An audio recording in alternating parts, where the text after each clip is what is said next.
Hello everyone, and welcome to the 175th episode of Analyzing Evil, featuring Feyd-Rautha Harkonnen from Dune. While this is the last of the Harkonnen family trio that makes up a gruesome triumvirate of evil that has played countless innocent lives over the course of their reign of terror, and with the addition of the latest film, Feyd-Rautha has become arguably the most terrifying of the three, even outdoing his grossly hedonistic uncle as a villain who steals the show in so many different ways. But there's more to Feyd than what we were given in Dune Part 2. And in this video, like in the previous videos on his brother and his uncle, we'll be examining everything we're given in the Dune novel, the 1984 film, the 2000 miniseries, and of course, Dune Part 2, so we can learn all we can about this vile extension of Harkonnen villainy that has been elevated to nothing short of one of the most fascinating evildoers we've ever seen. Now without further ado, let's begin.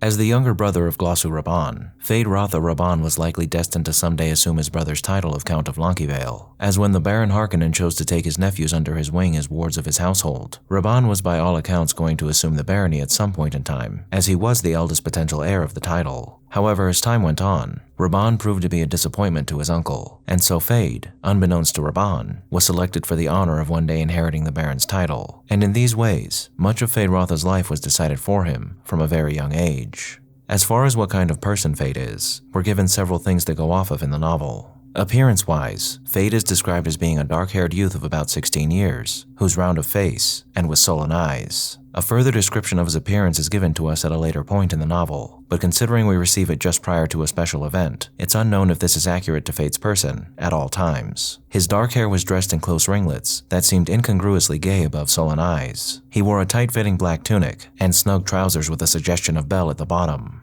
Soft-soled slippers covered his small feet. Feyd is also described as being well-muscled and possessing a constitution that suggests he won't succumb to the Harkonnen propensity to gain weight as he ages. When we take a look at what we're given on Feyd's personality, we find that he seems to be more or less an amalgamation of his elder brother and his uncle, possessing the casual brutality of both, the ferocity of his brother, and the intellectual acumen of his uncle. However, Feyd has a few traits of his own that separate him from the rest of his family. During our introductory conversation between the Baron, Piter, and Feyd displays the restlessness and impatience one might expect a youth of 16 to express in this scenario, as here he's being forced to listen to his grotesque elderly uncle and his twisted assassin bicker over the particulars of their plan to eliminate the Atreides. However, once the Baron begins discussing the more secretive aspects of his plan, Feyd becomes much more interested. "Listen carefully, Feyd," the Baron said. "Observe the plans within plans within plans." Feyd-Rautha nodded, thinking, "This is more like it. The old monster is letting me in on secret things at last. He must really mean for me to be his heir." "There are several tangential possibilities," Piter said. "I indicate that House Atreides will go to Arrakis. However, we must not ignore the possibility that the Duke has contracted with the Guild to remove him to a place of safety outside the system. Others in like circumstances have become renegade houses, taking family atomics and shields and fleeing beyond the Imperium. The Duke's too proud a man for that," the Baron said. "It is a possibility," Piter said. "The ultimate effect for us would be the same, however." "No, it would not," the Baron growled. "I must have him dead, and his line ended." "That's the high probability," Piter said. "There are certain preparations that indicate when a house is going renegade. The Duke appears to be doing none of these things." "So?" the Baron sighed. "Get on with it, Piter." "At Arrakeen," Piter said, "the Duke and his family will occupy the residency, lately the home of Count and Lady Fenring." "The ambassador to the smugglers," the Baron chuckled. "Ambassador to what?" Feyd-Rautha asked. "Your uncle makes a joke," Piter said. "He calls Count Fenring ambassador to the smugglers, indicating the Emperor's interest in smuggling operations on Arrakis." Feyd-Rautha turned a puzzled stare on his uncle. "Why? Don't be dense, Feyd. As long as the Guild remains effectively outside Imperial control, how could it be otherwise? How else could spies and assassins move about?" Feyd-Rautha's mouth made a soundless "oh." "We've arranged diversions at the residency," Piter said. "There will be an attempt on the life of the Atreides heir, an attempt which could succeed." "Piter," the Baron rumbled. I indicated accidents can happen," Piter said, "and the attempt must appear valid." "Ah, but the lad has such a sweet young body," the Baron said. "Of course he's potentially more dangerous than the father, with that witch mother training him. Accursed woman." "Ah well, please continue, Piter." "Hawat will have divined that we have an agent planted on him," Piter said. "The obvious suspect is Dr. Yue, but Hawat has investigated and found that our doctor is a Suk School graduate with Imperial conditioning, supposedly safe enough to minister even to the Emperor. Great store is set on Imperial conditioning. It's assumed that ultimate conditioning cannot be removed without killing the subject. However, as someone once observed, given the right lever, you can move a planet. We found the lever that moved the doctor." How? Feyd-Rautha asked. He found this a fascinating subject. Everyone knew you couldn't subvert Imperial conditioning. Another time, the Baron said. Continue, Piter. In place of Yue, Piter said, we'll drag a most interesting suspect across Hawat's path. The very audacity of this suspect will recommend her to Hawat's attention. Her? Feyd-Rautha asked. The Lady Jessica herself, the Baron said. Is it not sublime? Piter asked. Hawat's mind will be so filled with this prospect, it'll impair his functions as a mentat. He may even try to kill her. Piter frowned then. But I don't think he'll be able to carry it off. You don't want him to, eh? The Baron asked. Don't distract me, Piter said. While Hawat's occupied with the Lady Jessica, we'll divert him further with uprisings in a few garrison towns and the like. These will be put down. The Duke must believe he's gaining a measure of security. Then, when the moment is ripe, we'll signal Yue and move in with our major force. Go ahead. Tell him all of it, the Baron said. We'll move in strengthened by 2 legions of Sardaukar, disguised in Harkonnen livery. Sardaukar? Feyd-Rautha breathed. His mind focused on the dread Imperial troops, the killers without mercy, the soldier fanatics of the Padishah Emperor. You see how I trust you, Feyd, the Baron said. No hint of this must ever reach another great house, else the Landsraad might unite against the Imperial House, and there'd be chaos. The main point, Piter said, is this. Since House Harkonnen is being used to do the Imperial dirty work, we've gained a true advantage. It's a dangerous advantage to be sure, but if used cautiously, will bring House Harkonnen greater wealth than that of any other house in the Imperium. You have no idea how much wealth is involved, Feyd, the Baron said. Not in your wildest imaginings. To begin, we'll have an irrevocable directorship in the CO.AG company. Feyd-Rautha nodded. Wealth was the thing. CO.AG was the key to wealth. Each noble house dipping from the company's coffers whatever it could, under the power of the directorships. Those CO.AG directorships, they were the real evidence of political power in the Imperium, passing with the shifts of voting strength within the Landsraad as it balanced itself against the Emperor and his supporters. The Duke Leto, Piter said, may attempt to flee to the new Fremen scum along the desert's edge, or he may try to send his family into that imagined security. But that path is blocked by one of His Majesty's agents, the planetary ecologist. You may remember him, Kynes. Feyd remembers him, the Baron said. Get on with it. You do not drool very prettily, Baron, Piter said. Get on with it. I command you, the Baron roared. Piter shrugged. If matters go as planned, he said, House Harkonnen will have a sub-fief on Arrakis within a standard year. Your uncle will have dispensation of that fief. His own personal agent will rule on Arrakis. More profits, Feyd-Rautha said. Indeed, the Baron said, and he thought, it's only just. We're the ones who tamed Arrakis, except for the few mongrel Fremen hiding in the skirts of the desert, and some tame smugglers bound to the planet, almost as tightly as the native labor pool. And the great houses will know that the Baron has destroyed the Atreides, Piter said. They will know. They will know, the Baron breathed. So the 2 things to note from this excerpt of this conversation is the Baron letting Feyd in on important conversations in order to further condition him to be his successor, and Feyd's interest in the more grandiose and brutal aspects of his uncle's plan, which again isn't something that you wouldn't expect from a teenage boy. Now this is all we're given on Feyd prior to the 2-year time skip that takes place further on in this story, and from this small window into this young man's person and mind, we're presented with a petulant teenage boy who's certainly been heavily spoiled, one whose interest mainly lies in the more violent aspects of the lessons his uncle is trying to drill into him, in preparation for his ascendancy to the barony. But the Baron describes Feyd as having a sharpness and a ferocity to him, and when we next encounter Feyd, we find ourselves faced with a seasoned Machiavellian and sadist. Just prior to his birthday celebration in the gladiators arena, Feyd dares to make a pass at the Lady Fenring in front of her husband the Count, stating that he'll honor her with a kill in the arena this day, giving us a taste of the confidence of this boy who has only ever known wealth and victory. This is further backed up by the opening sentence of this chapter, which states that on this day, Feyd will have killed his 100th slave gladiator in single combat. However, when Feyd fights in the arena, he fights with 1 poisoned blade and 1 unpoisoned one, guaranteeing that if things go south for him in a fight, that he always has the option to end it quickly via poison. And furthermore, the slaves that Feyd has felled were all drugged and watched in the arena by several barbmen who would prevent any harm from coming to the Baron, drugged barbs poised and ready to strike at anyone who managed to get too close. And though Feyd comments on how these slaves are typically hyped up on an Alaka drug to make them kill ready, there's virtually no real threat to Feyd's person in these fights, unless one of his barbmen falter and fail to protect their lord. That doesn't mean that Feyd never actually learns anything in these fights, as though they are drugged, and he does have several other advantages. These slaves are still dangerous, and Feyd, by continuously fighting in this arena, has honed deadly skills in hand-to-hand combat, making him one of the most ferocious fighters in the Imperium. No, the problem isn't that Feyd hasn't learned how to fight, it's that he's only fought with several handicaps that have overinflated his confidence in his own abilities, which has made him both an arrogant and dirty fighter, one who's fairly untested in real combat scenarios. However, during his birthday gladiatorial celebration, Feyd was unexpectedly tested.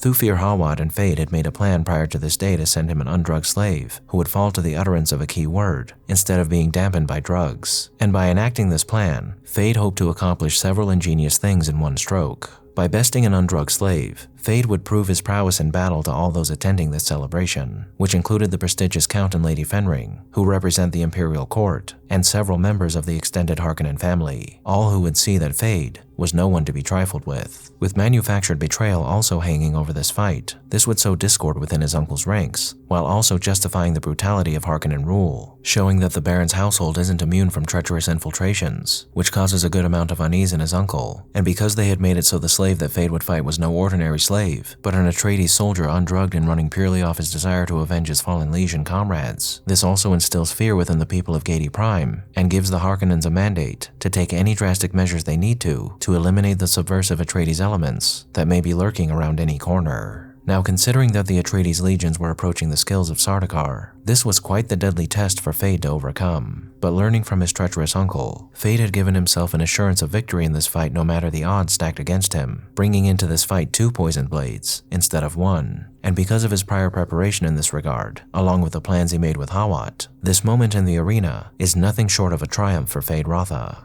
And indeed, Feyd's devilish cunning, sadism, and battle prowess is on full display for us during this scene, all of which portends what kind of devious ruler he might one day be. Feyd-Rautha focused all his awareness on the door. This first moment was the critical one. The appearance of the gladiator as he emerged told the trained eye much it needed to know. All gladiators were supposed to be hyped on a lack of drugs to come out kill-ready in fighting stance, but you had to watch how they hefted the knife, whether they were actually aware of the audience in the stands. The way a slave cocked his head could give the most vital clue to counter and feint. The red door slammed open. Out charged a tall, muscular man with shaved head and darkly pitted eyes. His skin was carrot-colored as it should be from the Alaka drug, but Feyd-Rautha knew the color was paint. The slave wore green leotards and the red belt of a semi-shield. The belt's arrow pointing left indicate the slave's left side was shielded. He held his knife sword fashion, cocked slightly outward in the stance of a trained fighter. Slowly, he advanced into the arena, turning his shielded side toward Feyd-Rautha and the group at the Prudor. "I like not the look of this one," said one of Feyd-Rautha's barbmen. "Are you sure he's drugged, my lord?" "He has the color," Feyd-Rautha said. "Yet he stands like a fighter," said another helper. Feyd-Rautha advanced 2 steps onto the sand, studied this slave. "What has he done to his arm?" asked one of the distractors. Feyd-Rautha's attention went to a bloody scratch on the man's left forearm, followed the arm down to the hand as it pointed to a design drawn in blood on the left hip of the green leotards. A wet shape there, the formalized outline of a hawk. "Hawk!" Feyd-Rautha looked up into the darkly pitted eyes, saw them glaring at him with uncommon alertness. "It's one of Duke Leto's fighting men we took on Arrakis," Feyd-Rautha thought. No simple gladiator this. A chill ran through him, and he wondered if Hawat had another plan for this arena. A feint within a feint within a feint, and only the slave master prepared to take the blame. Feyd-Rautha's chief handler spoke at his ear. "I like not the look on that one, my lord. Let me set a barb or 2 in his knife arm to try him."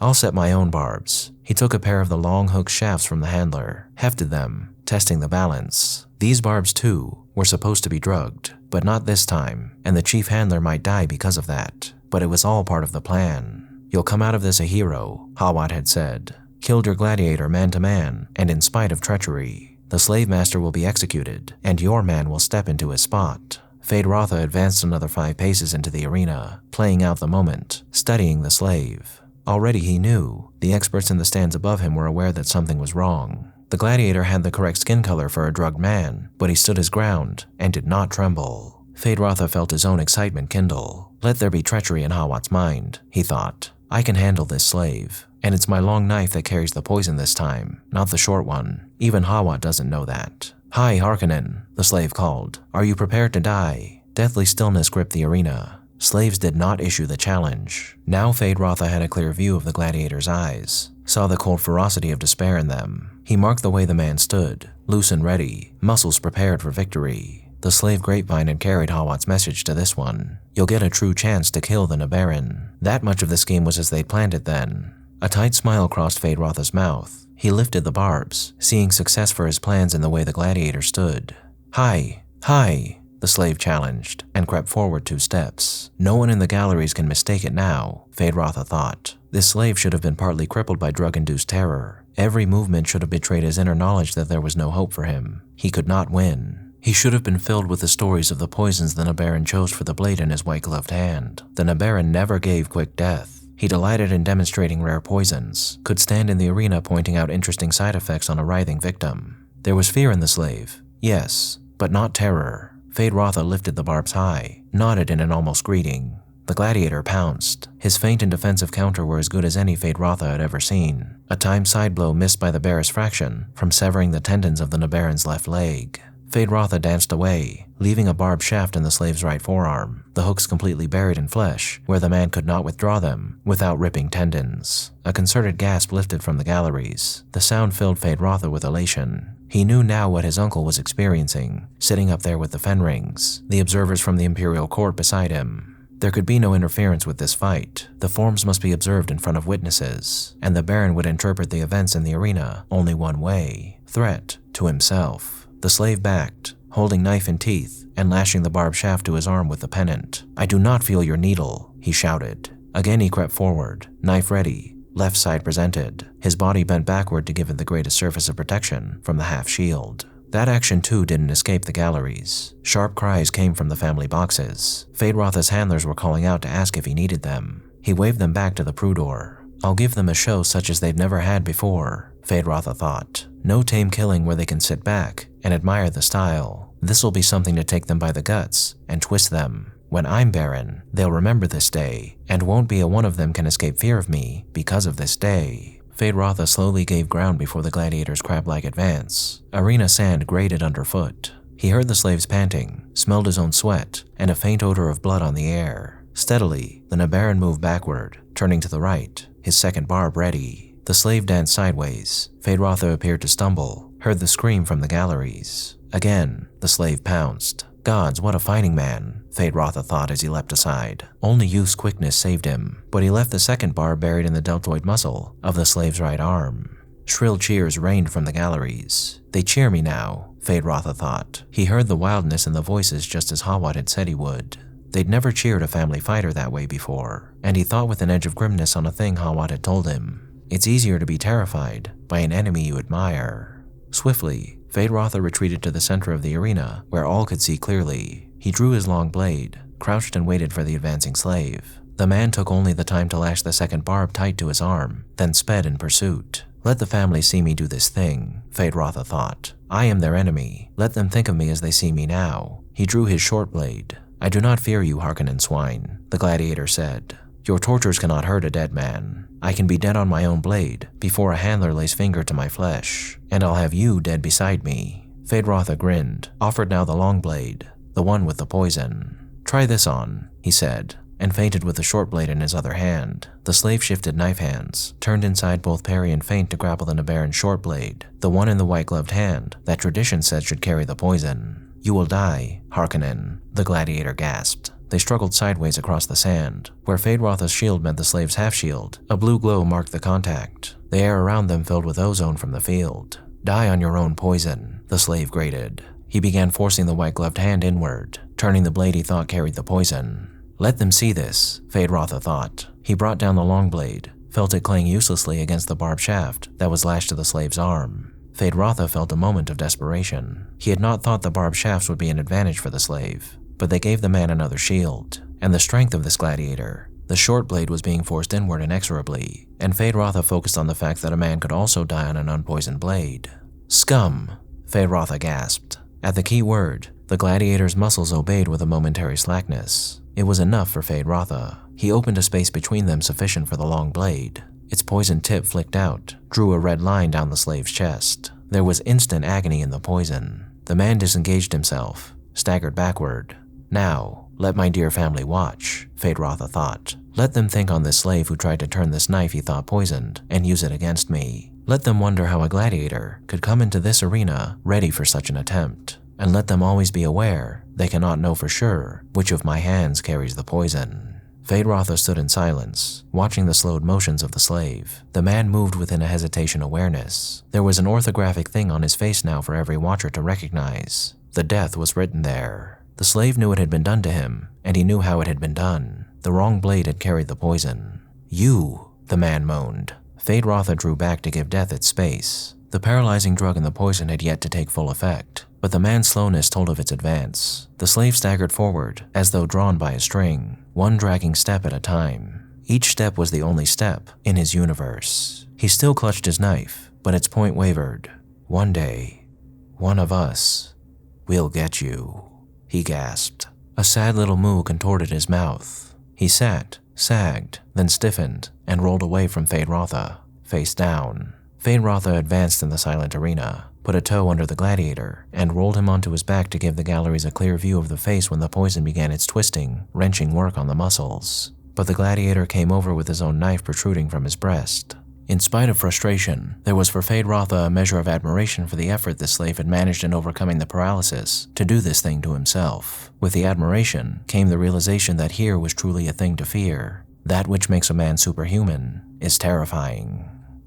True enough words that serve as a harbinger for what's to come for young Feyd-Rautha. But before we get there, we have much more to discuss. One such thing being something that the Baron doesn't really care too much about: maintaining a reputable public image. In this arena scene, not only did Feyd win the enmity of anyone who wishes to oppose him, and his uncle's suspicions regarding his entourage, but the favor of the public, even more so when he decides to make a valiant display of honoring his fallen enemy. The conversation in the Baron's box was remote movement to Feyd-Rautha, the voices drowned in the foot-stamping chant that came now from all around. "Head!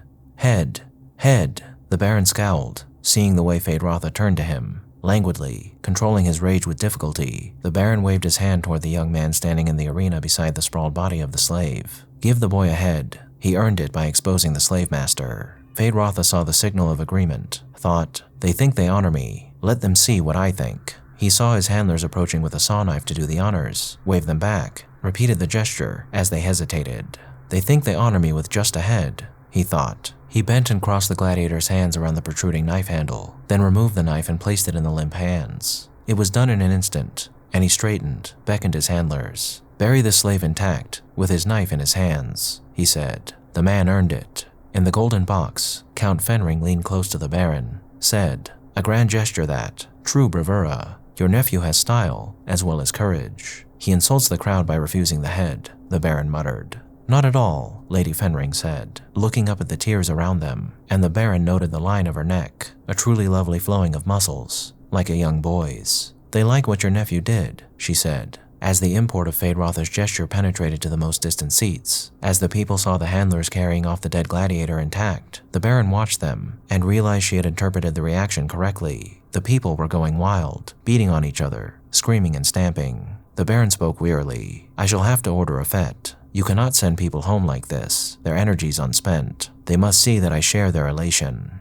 He gave a hand signal to his guard, and a servant above them dipped the Harkonnen orange pennant over the box. Once, twice, 3 times. Signal for a fete. Feyd-Rautha crossed the arena to stand beneath the golden box, his weapon sheathed, arms hanging at his sides. Above the undiminished frenzy of the crowd, he called, "A fete, uncle." The noise began to subside as people saw the conversation and waited. "In your honor, Feyd," the Baron called down, and again, he caused the pennant to be dipped in signal. Across the arena, the Prue barriers had been dropped, and young men were leaping down into the arena, racing toward Feyd-Rautha. "You ordered the Prue shields dropped, Baron?" the Count asked. "No one will harm the lad," the Baron said. "He's a hero." The first of the charging mass reached Feyd-Rautha, lifted him on their shoulders, began parading around the arena. "He could walk unarmed and unshielded through the poorest quarters of Harko tonight," the Baron said. They'd give him the last of their food and drink just for his company. So now more than ever before, Feyd has proven himself to be every bit the man the Baron wanted him to be in order to satisfy his plans. The valiant and noble Feyd-Rautha, who will decry the horrific actions of his elder brother and his patron, and save both the Empire and the people of Arrakis from the terrors of the past.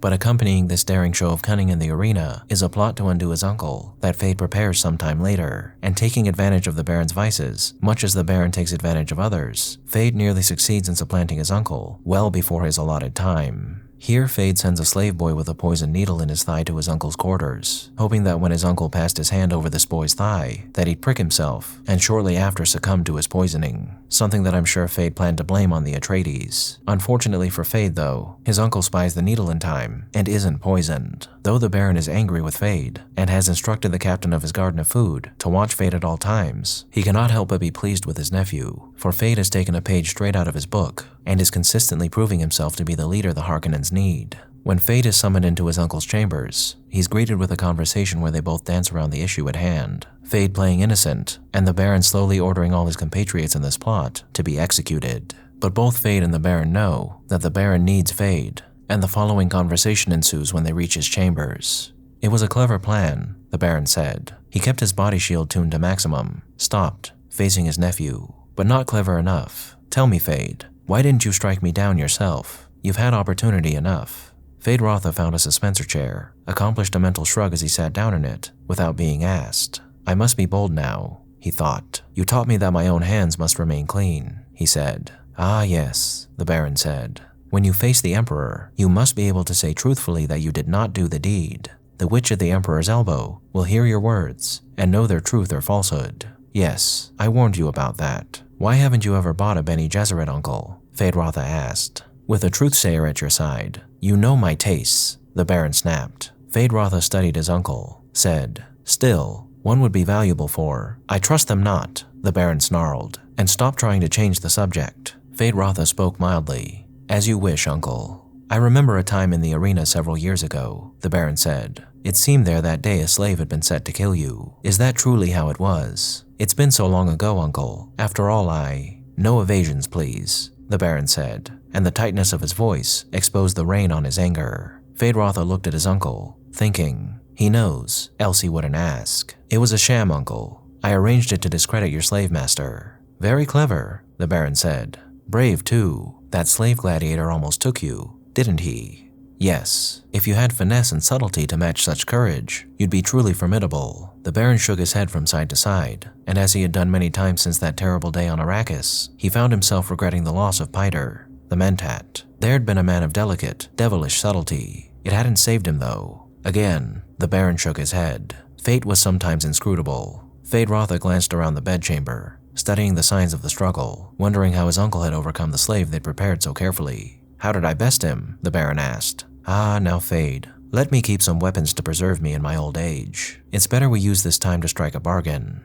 Feyd-Rautha stared at him. A bargain? He means to keep me as his heir for certain then. Else why bargain? One bargains with equals, or near equals. What bargain, uncle? And Feyd-Rautha felt proud that his voice remained calm and reasonable, betraying none of the elation that filled him. The Baron, too, noted the control. He nodded. You're good material, Feyd. I don't waste good material. You persist, however, in refusing to learn my true value to you. You are obstinate. You do not see why I should be preserved as someone of the utmost value to you. This, he gestured at the evidence of the struggle in the bedchamber. This was foolishness. I do not reward foolishness. Get to the point, you old fool, Feyd-Rautha thought. You think of me as an old fool, the Baron said. I must dissuade you of that. You speak of a bargain. Ah, the impatience of youth, the Baron said. Well, this is the substance of it then. You will cease these foolish attempts on my life, and I, when you are ready for it, will step aside in your favor. I will retire to an advisory position, leaving you in the seat of power.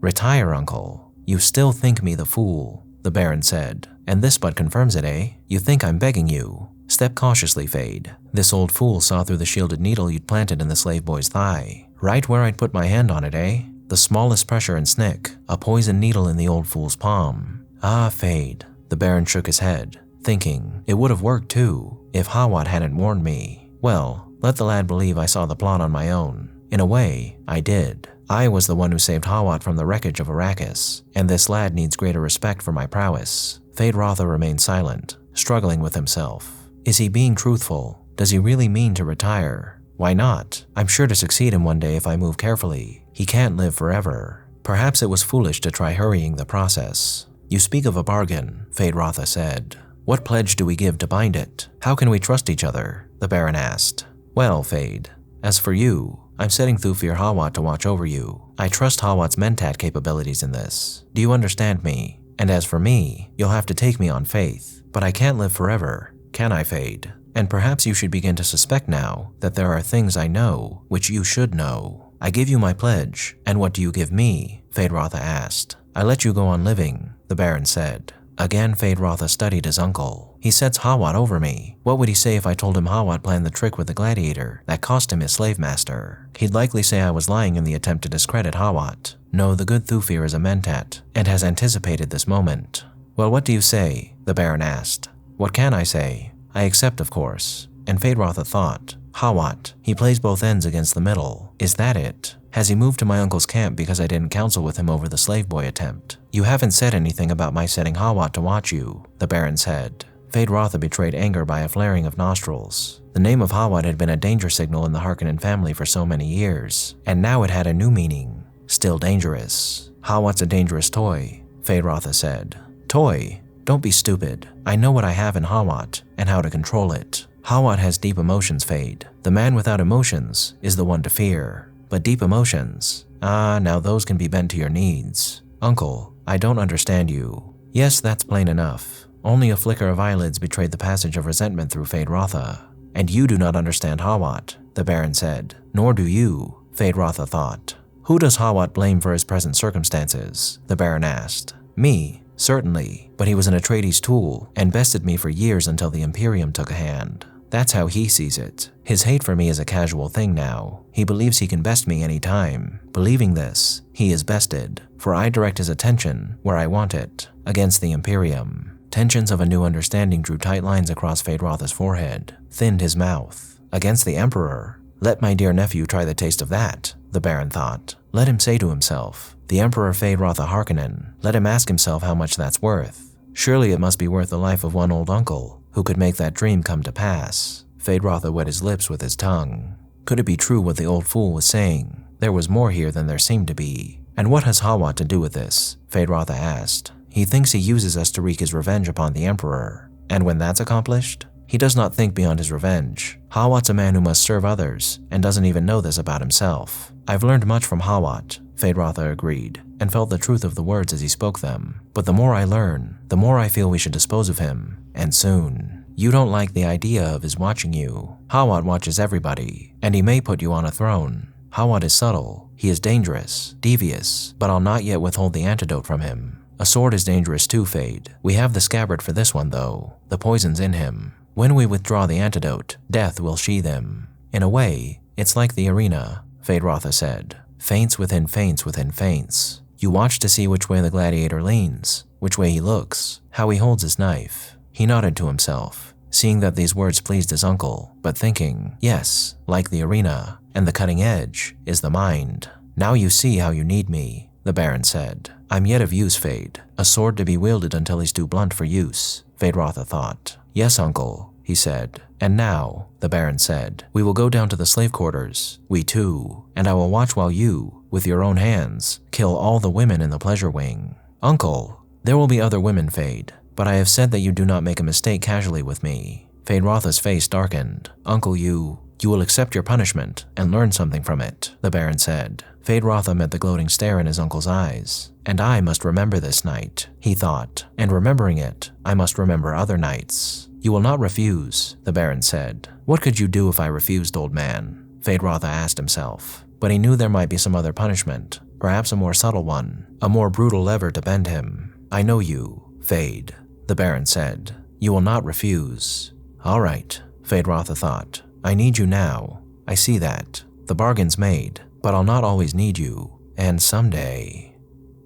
Plans within plans within plans. Feyd-Rautha at this point has become a mere image of his diabolical uncle personality-wise. Pleasures and all, only he's much younger, crueler, and sadistic. A man who's now poised to take the reputation of House Harkonnen from reprehensible villainy to that of royalty. Now there's a bit more to say about who Feyd is once we reach the climax of this story. But first, let's examine how the on-screen adaptations stack up to what we're given in the novel. In the 1984 film, Feyd is relegated to that of a background character for the most part. In fact, he only has one line prior to the ending of the film, simply stating when he, his uncle, and Nefud are torturing Hawat that he only sees an Atreides he wants to kill, hinting at the fact that this iteration of the character is as much a sadist as his literary counterpart. Here, Feyd appears in near identical armor to his brother, and other than the fact that he appears quite Sting-like, a head of wild red hair, and a smirk are the most defining features of his character. In the miniseries, Feyd is nearly identical to the Feyd we receive in the books, not so much in appearance, as here he appears to us as a rather average-looking short-haired man who wears the red finery typical of his house in this version. And though there are a few things that were shortened in this version of the story, like the introductory conversation between himself, the Baron, and Piter, and the absence of the arena scene, Feyd is given much more screen time to compensate, showing himself to be a womanizing brawler who enjoys the particulars of his uncle's plot and the scheming that goes along with it, especially the womanizing, as Feyd is shown several times here to be fond of the more seductive aspects of the Harkonnens' aspirations. And then, there's the Denis Villeneuve adaptation,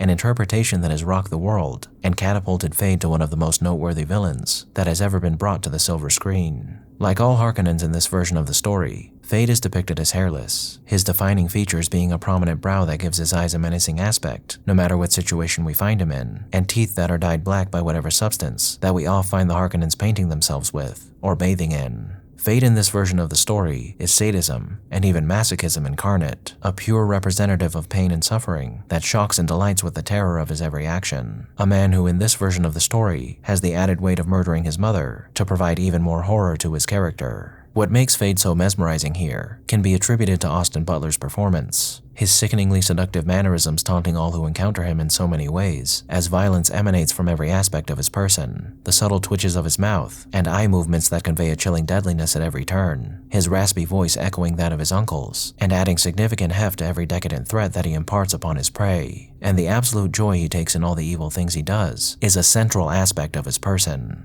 When we're first introduced to Feyd just prior to his entrance into the arena, we're shown that Feyd also enjoys his slave girls in this iteration, but he has a more twisted relationship with them. As he's being painted by women who look similar to his uncle's bath attendants, Feyd is presented with new knives to use in the arena, testing their sharpness by grazing his elongated tongue with the point, afterwards killing both bath attendants, and having them fed to his concubines, showing us that Feyd, while sadistic and masochistic, is also likely a cannibal as well. In the arena, Feyd is a ferocious whirlwind of hacks and slashes, who's brutal and merciless in his approach, and his sadism and lust for battle, as he eviscerates his foes with a fearlessness and sadistic glee that's evident on his face at nearly all times. Here, when he's faced with the undrugged slave, Feyd acknowledges the test that's been presented to him, and goes further than he had in the novel to provide a show for all watching, letting his shield down mid-fight to add more stakes to an already suspenseful situation. And when he wins, instead of publicly honoring this fallen warrior, as he did in the novel, he gazes into his eyes as the last vestiges of life leave this man's body, and in a low and alluring tone, he tells this man that he fought well, savoring every last ounce of pain in this moment as he revels in his victory. While the plot to kill his uncle isn't present in this version of the story, Feyd shows himself to be far more blatantly brutal than his book counterpart, threatening to kill his uncle for threatening him with an undrugged slave, casually murdering one of his lieutenants on Arrakis, and feeding him to his girls, and forcing his brother to kneel before him and kiss his feet, lest he end his life right then and there.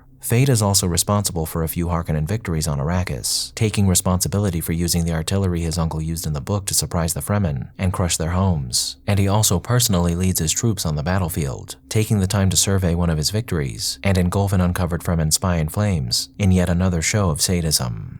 Nothing is off limits for Feyd-Rautha, and nothing scares him either, as even when he's witnessing his uncle being beaten at the hands of the Emperor Sardaukar, and Paul marches in with his Fremen army and murders his uncle, the only thing we see on his face here is amused curiosity, the animal who can find joy and intrigue in even the most threatening of situations. This version of Feyd-Rautha is no young scion of a noble house who's poised and ready to become an emperor. He is a monster of Harkonnen creation, an otherworldly demon who, more so than any other version of this character, serves as a vile representation of all the sinister aspects of his house and the Corrino Empire. But in many respects, all other versions of this character are the exact same. It's just presented to us in a much more understated way. This is no more prevalent than in the final confrontation between Feyd and Paul, a battle that quite literally will decide the fate of the universe. Chosen as Shaddam Corrino's champion in his fight against Paul, upon his victory, Feyd would have become emperor of a broken system of financial exploitation and power struggles that seeks to crush the weak and the defenseless in favor of the wealthy and powerful elites of the Imperium. And with a Harkonnen whose mind was honed by one of the greatest manipulators the universe had ever seen on the throne, surely what occurred under House Corrino would have only become more poisonous under the guiding hand of Feyd-Rautha, dread emperor of the known universe, and enemy to all who desire freedom. In this fight,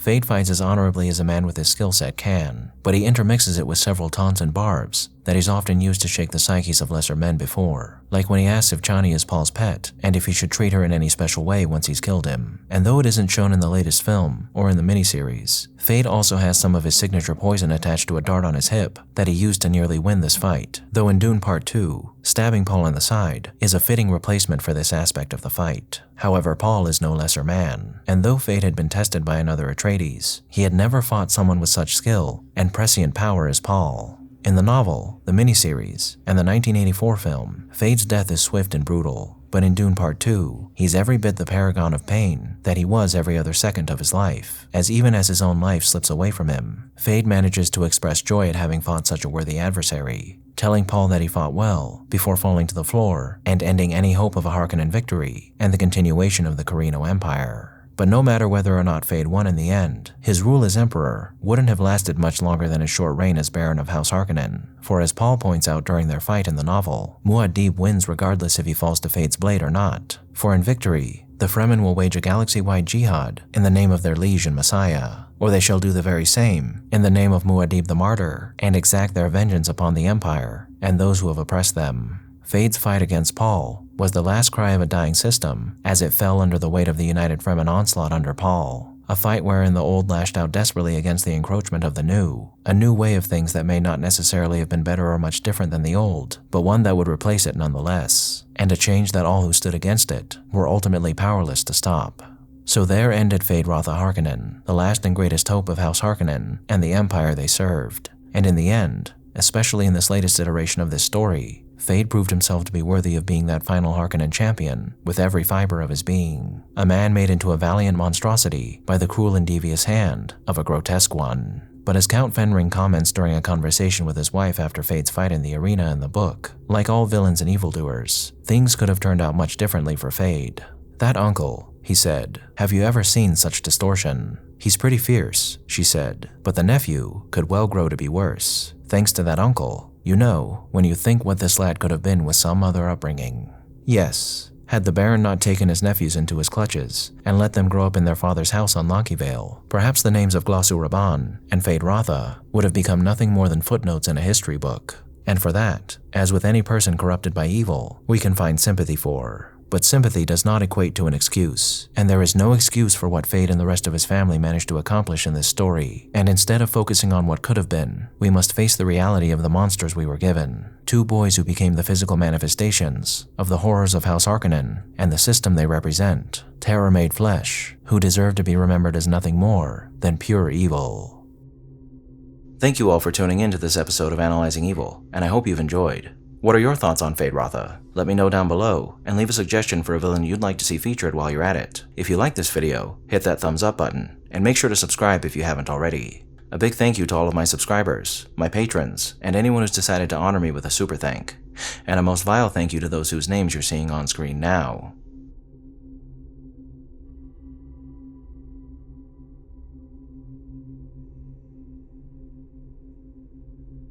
Join the channel's Discord server and subreddit to interact with myself and the community, and follow me on the social media platforms listed below to keep up with the channel. As always, thanks for watching, and I'll be seeing you soon.